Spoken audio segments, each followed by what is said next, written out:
The following episode of the Maui Chamber of Commerce's Business Matters was originally broadcast on January 31st, 2023.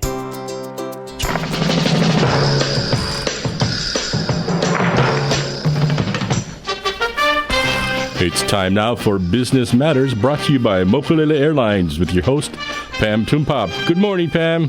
Hey, good morning, Gary. Thank you so much for the introduction and all of your help with this show. I'm Pamela Tumpop, president of the Maui Chamber of Commerce, and we're going to have another great day on Business Matters. Today we're going to learn about NEXAMP, a company helping Maui achieve its renewable energy goals. We're going to talk with Rob Stephenson of the Molokai Chamber of Commerce about their thoughts on county and state legislative matters and their priorities in 2023. And we're going to learn about a Made in Maui County Festival vendor making amazing laser cut creations. There we go, a little tongue twister this morning. But let's start with Mike Billet. He is the Director of Business Development for NEXAMP. We have so many things to learn about NEXAMP. They are a renewable energy company with projects nationwide, including Hawaii. Recently, NEXAMP has been awarded 3 shared solar projects on Maui that will benefit low to moderate income households as well as not-profit entities. And he's going to talk to us about these shared solar projects. They are proposed we've got Nicola Solar, P.E. Kola Solar, and Maklau Solar. So Mike has lived in Hawaii for 33 years. He's headquartered in Honolulu, and he has worked in Hawaii's renewable energy industry for the past 15 years. Good morning, Mike, and welcome to the show. Hey, good morning, Pam. How are you this morning? I'm great. Thank you so much. How are you? I'm doing great. Just watching the sunrise over here in Honolulu. Sun is starting to come up here in Fukalani. A lot of clouds, but we're hoping for a beautiful day. But everything's green. I'm sure it's pretty green on Oahu now, too. Sure is, yeah. Well, we are so pleased to have you on the show this morning. Thank you for joining us. We were just having a brief conversation and just before the show started, and I'd love to have you tell everybody what the terms shared solar and community solar and community-based renewable energy mean and what the difference is between these 3 terms. Oh, yeah, thanks, Pam. So the terms are really all synonymous. Community solar is generally the term used throughout many utility markets on the mainland. And Hawaiian Electric started their community solar program, and the RFP was stated as community-based renewable energy, which then became the acronym CBRE, everybody was calling it. But I think folks were confused with what that term meant, CBRE, and then it was started to be referred to as shared solar. And so all of those terms are used interchangeably. They all mean the same thing. Okay, well, that's great to know, because you're right. I do remember people referring to the projects as CBRE, and I was most familiar with it earlier on as community solar. And so that's great to know, which really is a shared solar model, so they all make sense for people who are just learning about it. So let's talk about how this effort got initiated on Maui, and it sounds like it started with a lot of the work Hawaiian Electric was doing. Yeah, it did. But before that, it started with Act 100 of the state legislature, where they were looking for a program that could benefit folks so they can take advantage of renewable energy, folks that didn't have a pathway or access to it earlier. The earlier adopters of solar energy have been the folks that can afford the investment or meet the credit requirements. Of course, renters were excluded as well because they don't own their roof and they don't have that option to put solar on their roof. So this is really a program to open it up to everybody that's interested in both renewable energy and saving on your utility bill. So you wouldn't have any panels on your roof. There's no investment required. Basically, we build a solar farm, if you will, on a piece of land that's not even close to your home. And then we sell electricity to the utility, and then the utility puts credits on your utility bill, and then you end up saving from the clean energy production on that solar farm. Oh my gosh, that's phenomenal. So so then they would participate in this program. How long does it take to build one of these solar farms? Mm-hmm. Well, for all of our approvals and the permitting process and building the project, it's going to take us, we were awarded the projects in November of this past year, and so our plans are to have the projects operational by the end of 2025. That's fantastic. And are they all being built in tandem? Yeah, we have a pretty aggressive schedule, and they will all be building. We'll be building them simultaneously throughout over 3 islands. We have 3 projects on Hawaii Island, 3 on Maui, and 1 on Oahu. That is a very aggressive schedule, and very exciting. So let's talk about who's eligible to participate in these shared solar projects. Okay, so this first round is targeted towards the folks that could use the energy savings the most, low to moderate income subscribers, as well as nonprofit businesses or small businesses and restaurants that qualify through the Hawaii Energy Advantage Program. So that the next round will be open to participants of all income level, but this one is really to help out those folks with the greatest need to lower their energy costs. And when you say the next round, what do we mean by the next round? What triggers the next round? Okay, so there were 2 requests for proposals with Hawaiian Electric last year. The first one was for low to moderate income subscribers, and then the second one was for all income levels. And so the awards for that second RFP are due out in February of this year. So right around the corner, there's going to be some more projects that folks could subscribe into. Fantastic. And just out of curiosity, when you're looking at these farms, how much land is sort of the minimum amount of land that you need to create one of these solar farms? Well, generally we're operating in the 2.5 megawatt to 3 megawatt area, and that's going to be around a 20-acre project, completely fenced. So that's including the solar and energy storage in the project fenced-in area. So it's not as significant as some of the projects you've seen, in the past. These larger, 30 megawatt projects. These are more smaller community solar projects. Good to know, because I'm trying to think of where we can start fitting more in as we continue to have more opportunities and try and meet our energy goals. So that's helpful to know. So let's talk a little bit about the development process. We always hear, it's hard to go through the whole development process and get all the permits, and of course time is money, so when we see delays, we often see costs go up. How's it been going for you?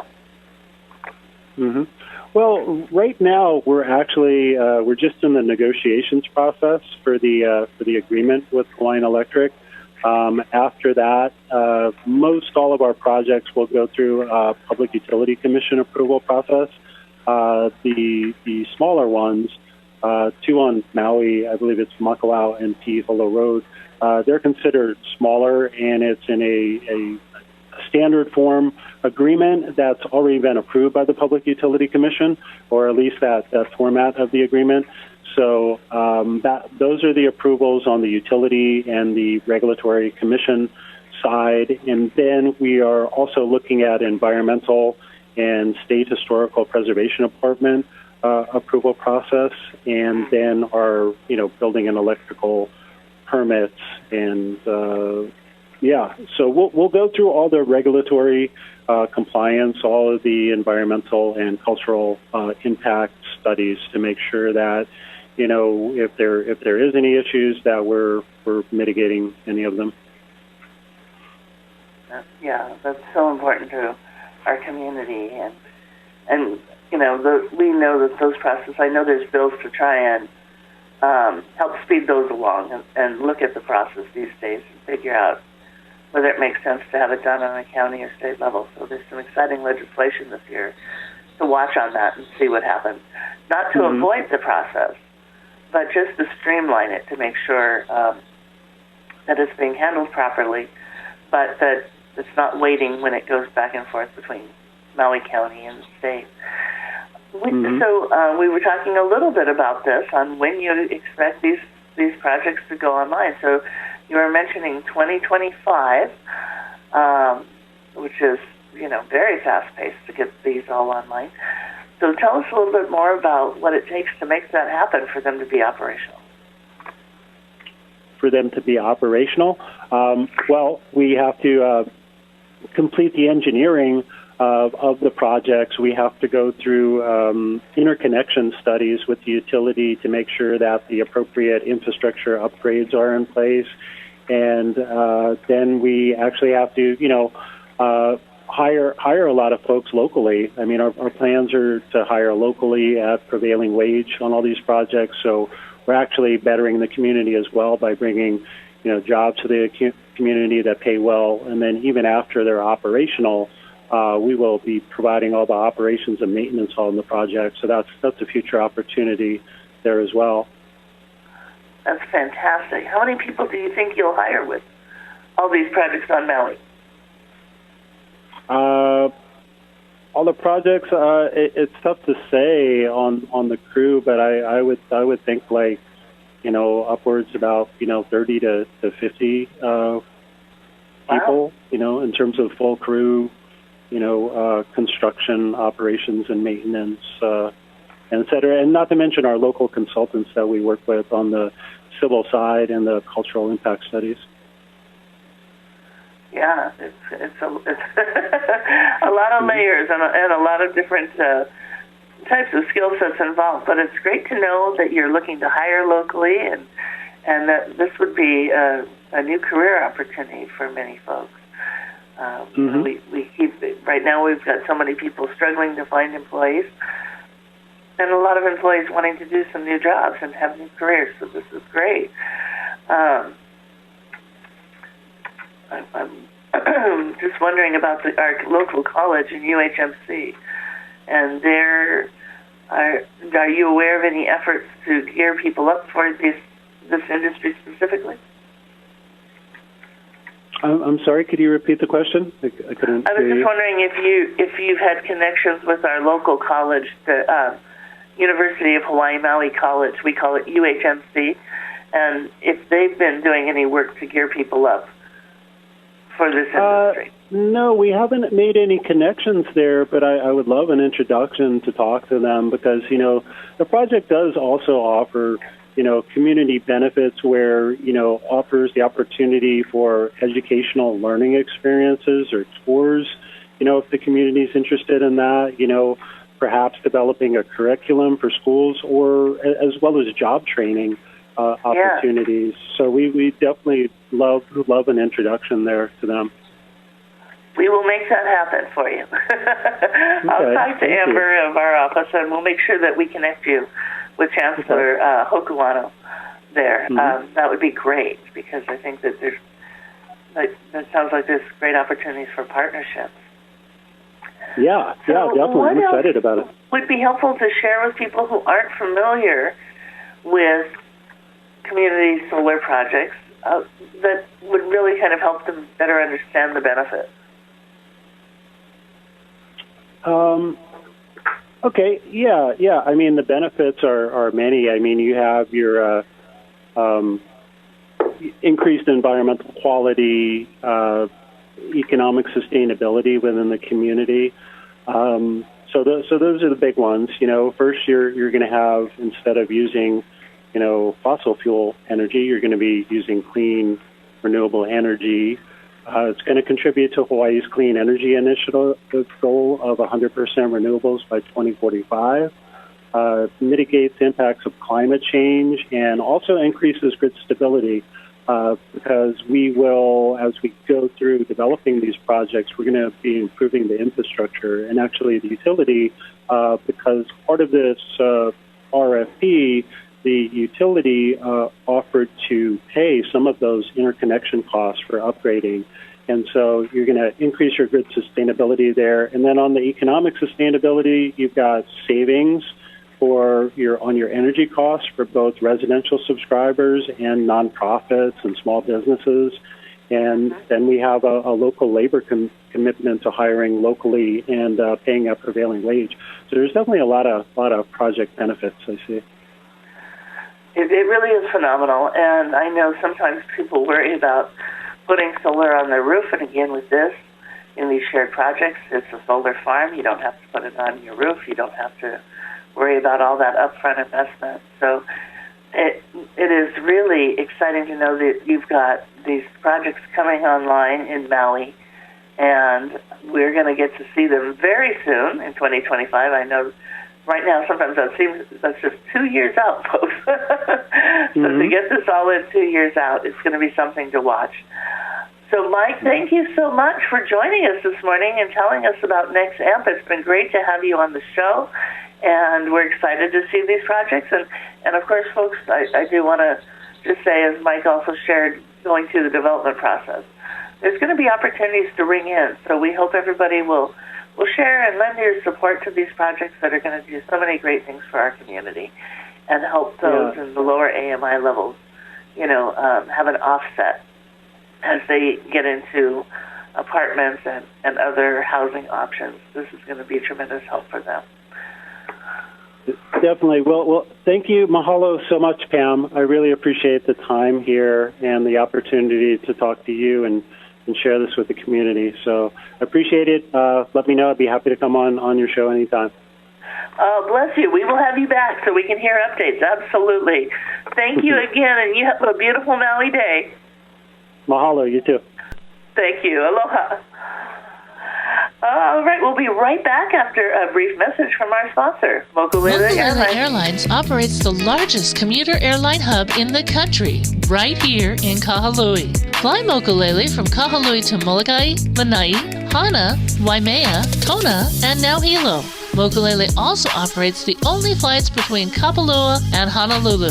There is never a middle seat on Mokulele, and every seat has a window and aisle. Visit mokuleleairlines.com and take your next flight from the newly renovated Mokulele Terminal. All right, we're back with Business Matters. We're back, Pam. Hey, thank you, Gary. Do we have my friend Rob Stephenson on the line? Yes, we do. Okay, let me give a quick introduction for Rob. Rob Stephenson serves as the volunteer president of the Molokai Chamber of Commerce since 2009. He is a multifaceted professional working as a real estate agent and owning a small business.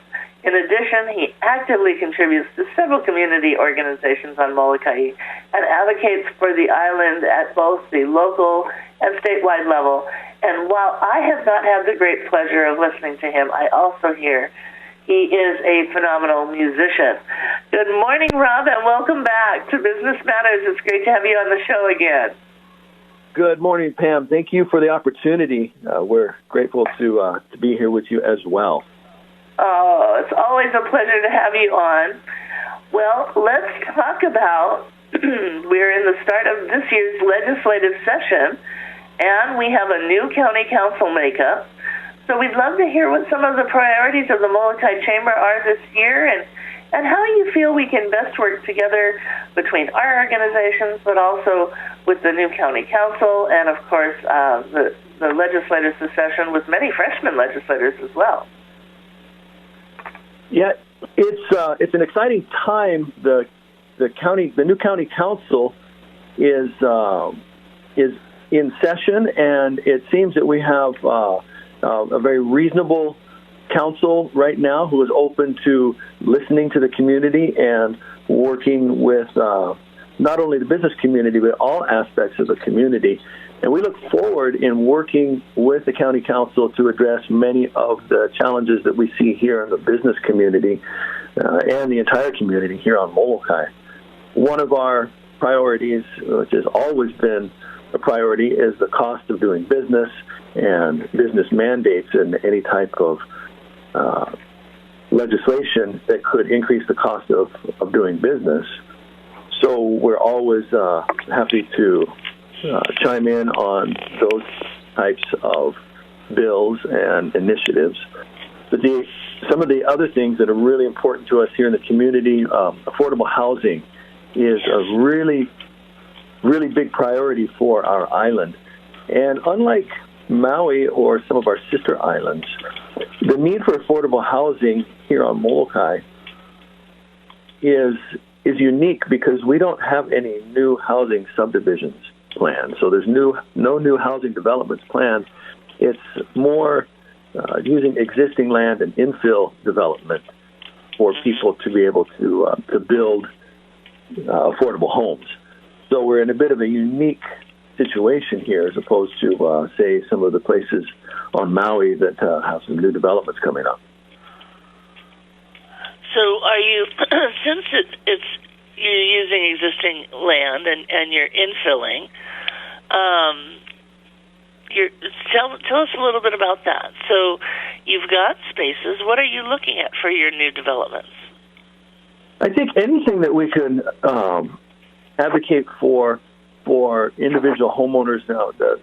Previously, the County of Maui has provided some down payment assistance through, I guess it was a lottery program, to where people could apply and they could obtain a certain amount of financial help towards building their homes. So any type of those types of programs we're in support of, and we like to see more of those. And the more housing that can be built over here, that helps our broader economy from all of the different trades, general contractors, plumbers, electricians, landscapers, even maintenance people, housekeepers, all types of different workers in our local economy can benefit as we build more homes here. Absolutely. Did you get to hear our last speaker talking about community solar projects? I did not. I was actually helping get the grandkids ready for school, so I was able to hop right on. But tell me a little bit about that. So, actually, they're working on 3 solar projects on Maui, which helps the lower AMI levels, the people who can least afford to do solar projects and make the upfront investment, or maybe they're even living in apartments and don't have homes. And what they do is basically build a community solar farm. And through the work they're doing on the community solar farm, they need about 20 acres to do a project. But the solar farm then benefits the local community, who then, working through Hawaiian Electric, get tax breaks on their energy bills. So they get a lower energy cost. The people who have the land make money, and the solar farm makes money. But they bring down the cost, and it doesn't require that upfront investment that many can't afford, and will help us more quickly achieve our statewide energy goals.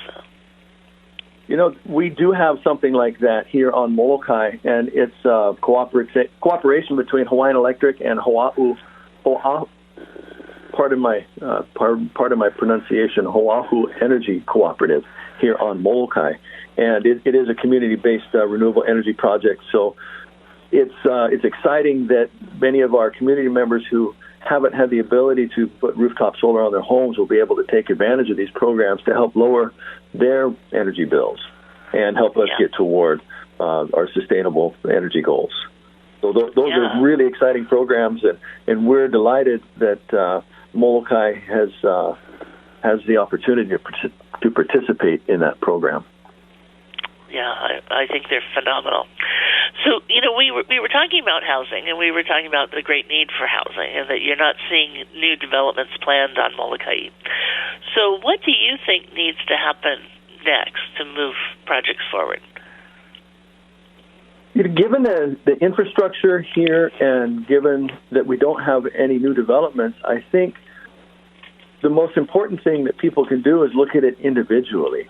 And one of those components is being financially prepared to be able to either purchase a home or go through the process of buying land and developing and building your own home. Okay. We talk about affordable housing, but there's no price point that's affordable without jobs, without income, and without being financially ready to take the next step when those opportunities present themselves. So I think one of the initiatives that we're going to be working on is helping to educate folks on how to become financially ready to be able to take advantage of those opportunities. Fantastic. I'm sure you've got programs on Molokai. Is there a nonprofit that you're working with there, or some of the? I know we've got like several folks, nonprofits on Maui, who are doing that work. We haven't identified that as of yet, but I do know through the Kuha'o Business Center, they have some financial readiness programs that we're looking at partnering with. And that is a branch of the Office of Economic Development under the mayor. And we're also going to be reaching out to local real estate agents and local contractors and get everyone involved so people can understand the process from buying an existing home to building their own. Yes. Is there any county land on Molokai? One of the things that we've looked at with the 2 housing forums that we did was look at where county might own lands to do some of these development projects, and where some of that land was closer to already existing infrastructure. Has any assessment of that been made of late? Lately, I'm not aware of any of it. Back in the Molokai Community Plan process, which I was a member of the Community Plan Advisory Committee, the committee and the Planning Commission and ultimately the council adopted a plan, and in that plan said that there wasn't a need to look at developing new parcels of land and subdividing those to provide more housing. Now, there was a little bit of difference of opinion in some of those discussions, but ultimately the process deemed that there wasn't a necessity for that, which is interesting because now we find that that's one of the biggest talking points is the need for affordable housing. So I'm not aware of anything lately that's been done to move anything like that forward. Yeah, that's interesting, given the length that our advisory plans live.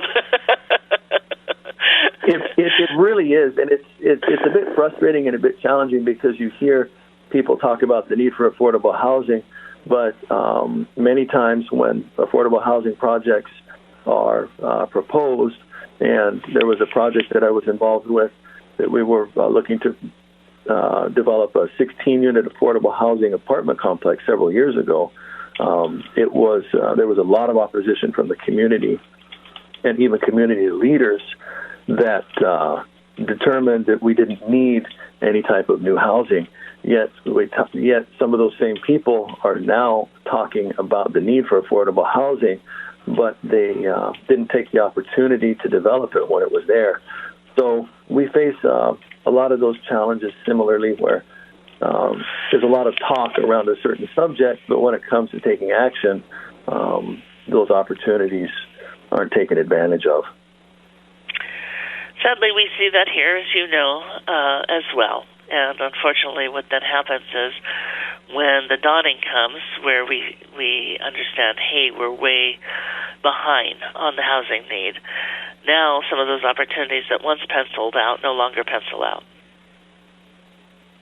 It is, but I think now we have a different council in place. We have what I would say is probably a more open and reasonable council to listening to the needs of people. And I think moving forward, we see so much tension in the political theater, both federally and statewide and even at a local level. I think now is the time for everyone to come together and put our differences aside and start working collaboratively and be kind with one another through these processes. Because I truly believe that if you ask people to list 10 things that were important to them, most people would line up on 8 or 9 of those things, and there's only 1 or 2 things that they differ on. So if we started focusing on the things that we all share in common, the things that we want to accomplish for our communities, for our families, I think if we focus on those things, we'll all be better served. I absolutely agree. I think that was very well put. Really, we are very well aligned, and it's interesting. It's those couple things that somehow have derailed a lot of other things. But I feel, and I'm sure you do as well, with our governor, Josh Green, who is now focused on housing, and our new mayor, Richard Bisson, who is focused on housing, and the strong public interest who is focused on housing, and our county council headed now the housing department again by Tasha Kama, focused on housing. This is a time where we should be making strong headway. I agree, and I don't want to leave our state representatives out of the equation as well. Thank you. for Molokai, we're so fortunate that the Senate district seat and the House district seat that we are a part of, or the district we're a part of, both of our legislators come here from Molokai. Right. We have Senator Linda Coit, who is a seasoned legislator who has been in the State House, and now she's in the Senate. She's been in the Capitol for several years. She's been an incredible advocate for Molokai, and not only for Molokai, but all of her district. And now we have, a Molokai representative for District 13, a freshman legislator, Mahina Poi Poi. And knowing that we have legislators from the island of Molokai, we know that Molokai is not going to be left behind in those greater discussions. So we're very grateful to have our island representation at the state capitol. Yes, and you've got Troy Hashimoto from Maui, but leading the housing committee. So yes, and Troy's been a great resource and a great asset as well in the past. And I recall when Troy was a legislative aide to, I believe, Council Member Mike White several years ago, and he's really done well, and I'm looking forward to all the great things he's going to accomplish in his career. Yeah, it's amazing. We are very blessed with a great state legislative team this year as well. It's very exciting. So I understand I missed you during Chamber Week, but I understand you were on Oahu. I was. So that's another challenge that we have here on Molokai is transportation and flights. So our meeting began at 9:30 in the morning, but the earliest flight that I was able to get got me to Oahu at 10 a.m. And so I was able to make it over to the Capitol about 10:30 and went to some of the other chamber events throughout the day and stopped by and saw our legislators at the state capitol. But that is one of the challenges we have is airfare. Yeah. Or I'm sorry, not airfare, but the availability. The schedule. Oh gosh. So did you stay over, or did you just come for the opening day? Just came for the opening day. Wanted to make sure that I touched base with our legislators at the Capitol, and then went to the chamber board meeting and was able to listen to some great presentations that were given to the board. One on the TMT, which was very informative, very interesting. And we also got a legislative update from our U.S. Chamber of Commerce representative. Yes. And he was telling us that all of the stuff that you hear publicly is seems like people are fighting on one side against the other. But he said there's a core group of legislators on the federal level that are getting together and really want to work together. And he said what's interesting is these folks, they find common ground to tackle some of the challenges and needs we have in our political space. But publicly, they have to maintain certain talking points to be able to satisfy their base. So it's nice to know from an insider's perspective that there are groups of people that are willing to reach across the aisle and work together for everyone. Yes. You know, it's one of those things. It's just really, it seems to me so basic. that again, and getting back to your 10 points, right? We agree on so many things, and yet we let some of these Manini sticking points really come between us and hamper progress.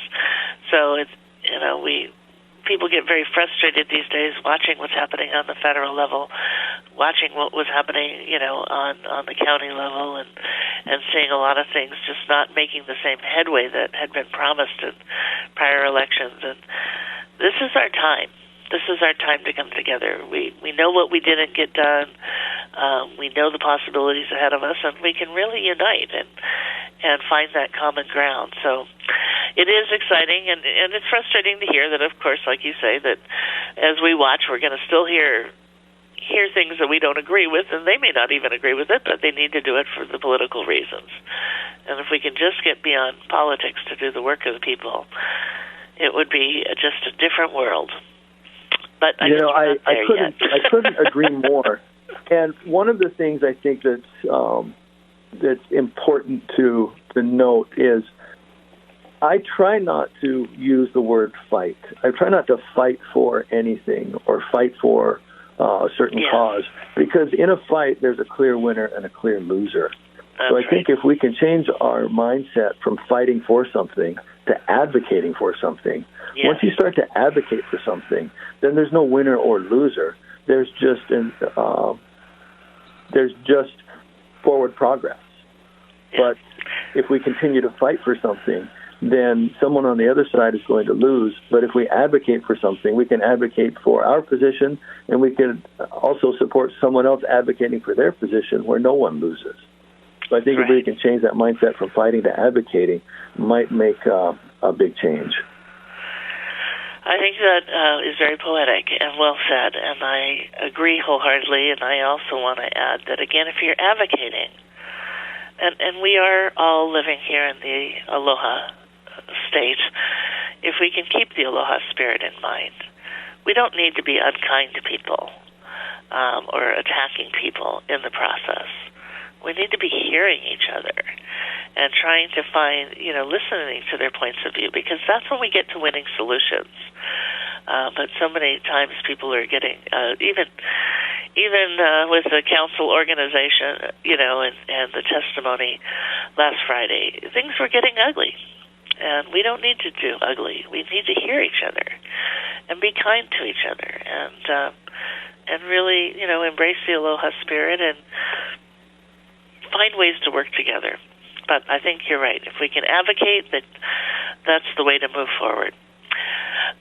So I couldn't agree more, and I'll pledge this, that I will be advocating for our community, for our business community, but I'll also support others in advocating for whatever it is that's important to them, even if it goes against the interests of the business community or goes against the interest or my personal interest. I'll always support someone advocating for their position, because that is their right to be able to advocate for their position. So I stand in support of anyone advocating for whatever it is that they want to advocate for. I may not agree with it. I may not support the position, but I'll support their right to advocate for their position. Absolutely. I pledge that as well. I think that's great. And I think if we could get more people pledging, it's a dynamic. It seems like a small thing, but it isn't a small thing. It's a really big thing to understand that we all have. That's the point of the process, for each of us to be able to advocate and share our views, and do so in a way without having to attack anybody else's views. I think that's a great way to be. A very smart person once told me that there's two ways to build the tallest building in town. The first way is to build the tallest building, just build it. And the second way is to knock everybody else's down until yours is the last one standing, and by default becomes the tallest. Well, I think if we could all more focus on building our own buildings or building our own lives or businesses or families or whatever it is in our life that we want to build and stop focusing on trying to compete with others, we'd all be better served. Yeah. And that's why I love talking to you, Rob, because you're such a great inspiration. Oh, thank you. Always, well, the feeling is mutual. Well, thank you. Well, I want to take a quick minute more. I know we're kind of running out of time, but just a quick focus for your Molokai businesses going forward. Given the recession and financial uncertainty, you have such a cadre of dynamic entrepreneurs over on Molokai who really do spectacular works, and we love seeing them come out for the Maui County Festival, as well as hearing other stories. But what are some of the key focuses for your Molokai businesses this year? I think the biggest focus for this year is streamlining operations, becoming more efficient, reducing costs, and looking where you can really help your business by focusing more on the operational side. Yeah. And making things more efficient, because resources are scarce right now. The economy is uncertain. Interest rates are high. There's a lot less disposable income. So really focusing on the core fundamentals of business, I think, is the biggest focus that we need to make in our business community. And as you say, we have some very talented entrepreneurs, from people who are manufacturing items, people who are making crafts and art and clothing and fashion and business services and construction people, services from administrative services and business services. You name it, we have so many people over here that are innovative and talented, and I think we need to support each and every one of our businesses for whatever their individual needs are. We do. Our small businesses are the hearts of our community, and we want to do what we can to help them grow and succeed and keep many opportunities available for our community and keep important services and products out there. You know, people don't realize what happens when we got a good view during COVID of what happens when we lose some of our core small businesses that people have cherished for generations. So we don't want to lose any more. Well, Rob, thank you so much for being on the show again, and we'll have you on, of course, again to continue with our Molokai updates, but thank you for all you do for not just the island of Molokai, although I know you do a great amount of work there, but for our county and our state, for always being accessible and, you know, always being a visionary and helping people see things in a new light. I appreciate all the great work that you do. Well, thank you, Pam, and we couldn't do that work without support from the Maui Chamber and our statewide chamber, the Chamber of Commerce of Hawaii. Your leadership is an example that we follow, so we appreciate all the work that you do. And there's times where we're not able to be at the county council, and times we're not able to be at the Capitol when you're able to be there. So we thank you for your leadership and for all of your help. It's always our pleasure. Thank you. You have a beautiful day. All right. You as well, Pam. Thanks. It's great to be with you. Great to be with you, too. Aloha. And we'll be right back with, actually, I don't know. Gary, is Darren on? Not yet. I'm going to give him a quick call right now. Awesome. While Gary's making a quick call to Darren, I'm going to introduce Darren Atkins. He is the owner of 808 Laser Creations. We first met Darren when he applied for the Made in Maui County Festival, and he specializes in custom laser engraving and cutting and unique gift items. He does phenomenal signs and was a huge hit at the Made in Maui County Festival. My family has bought a number of his products. We absolutely love them.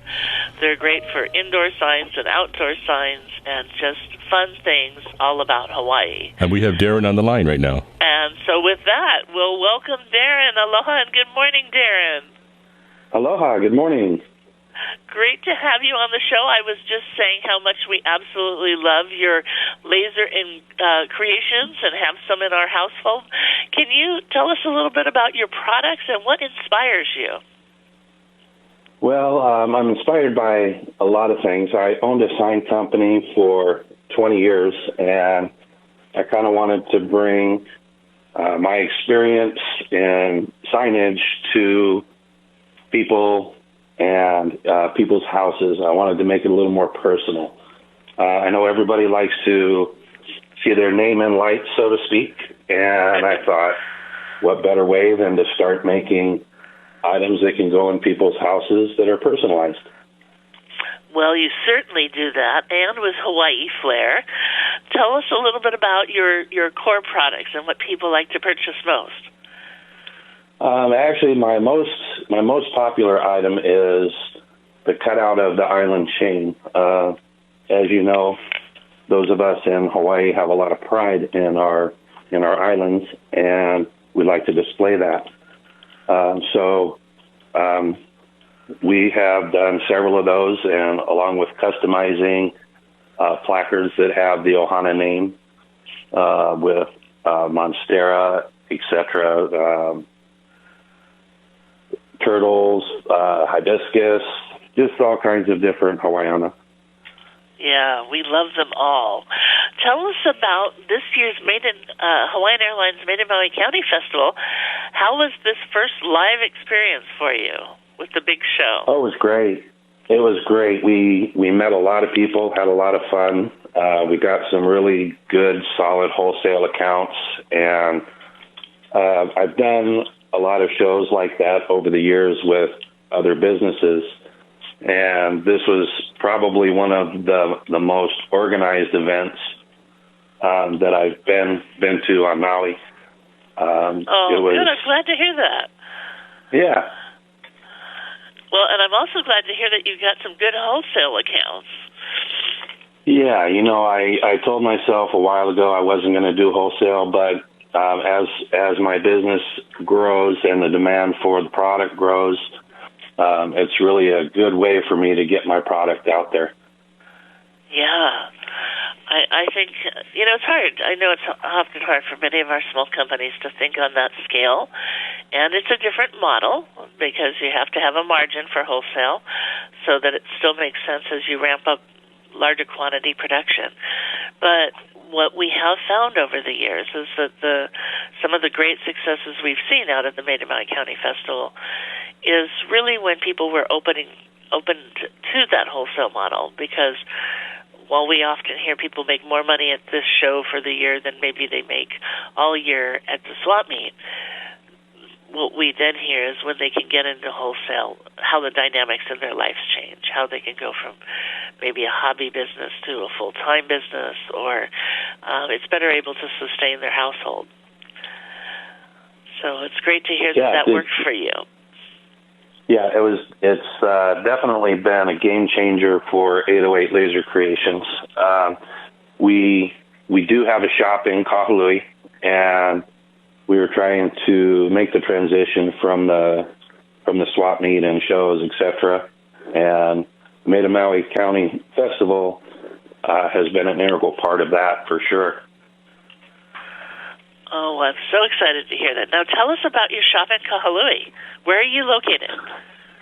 We are at 349 Hanakai. We're over by Ace Hardware, and we're in the same building as Tight Tacos. We have a studio and a showroom and a complete wood shop there, and we're open Monday through Thursday, 11 to 6, and we're open on Saturday, 11 to 5. Oh my gosh, that's great. And what if somebody has their own designs? I understand you do custom designs as well. Absolutely. That's actually our favorite. When a customer comes in and they kind of have an idea floating around in their head, we love to sit down and pick their brain and figure out what they want and make it happen, put it into a product. Yeah, and nothing gets more personal than that, folks. If you have, well, first of all, you should stop by the studio in Kahului and see some of the amazing works. But, when you see something that inspires you, then you can think about what you'd like to see, because as they're building, as Darren and the team are creating something that's very customized for your home, it doesn't get more personal than your own design put in your own home that you're going to feel proud of. So they do have just phenomenal products and different colors, and you can make it work with your decor, which I absolutely love. And I have my own custom designs in mind. I'm going to be coming down soon with some of my own stuff, too, just because I know you'll get done what I want done right. And you also have a great website.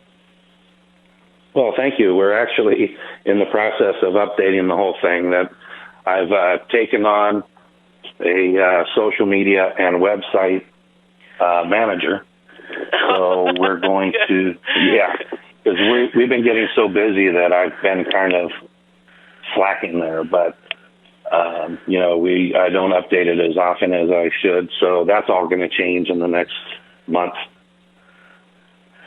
So give people the website address so they can find you. Okay, our website is 808lasercreations.com. That's LASER creations.com. Awesome. Well, I am so glad that you could join us for Business Matters and to share 808 Laser Creations with us, Darren. Thank you so much for joining us on the show and for being an amazing Made in Maui County Festival vendor. We're so glad to hear about your progress. I hope you have a wonderful day. And, this show always goes fast every week, so that's all the time we have for Business Matters, sponsored by Molokai Airlines. I'm Pamela Tumpop, president of the Maui Chamber of Commerce, wishing you blessings and best wishes for a beautiful Maui day. Thank you. Thank you very much, Ben.